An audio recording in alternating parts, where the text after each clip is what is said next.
في سؤال تاني بقى بيتكلم عن أدوية التخسيس للأطفال. هل ينفع استخدم أدوية تخسيس للأطفال؟ وإيه الأدوية اللي مصرح بيها لاستخدام الأطفال؟ هل الميتفورمين ممكن يشتغل؟ هل الكروميوم؟ تعالى نفهم مع بعض أدوية التخسيس للأطفال.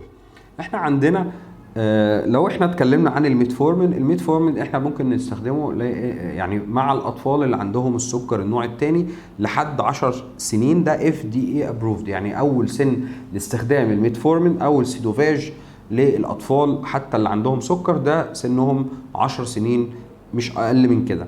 تمام. طيب فده بالنسبه للميتفورمين. طب بالنسبه للكروميوم او الكارنتين يعتبر الاثنين دول من اكتر الحاجات السيف، فبالتالي ممكن يستخدموا لسن اقل من كده، وفي بعض الابحاث بتقول لك ممكن توصل لمده شهور، يعني حتى لو شهور ممكن يستخدموهم عادي، لان هم اصلا اتكلمنا عن الكروميوم ده اصلا يعني حاجه طبيعيه موجوده في جسم الانسان بنسب معينه، فبالتالي هو ما يعتبرش ماده كيميائيه جايه من بره، بس طبعا مع ملاحظه ان ما يحصلش منه يعني زياده في التركيز في الجسم.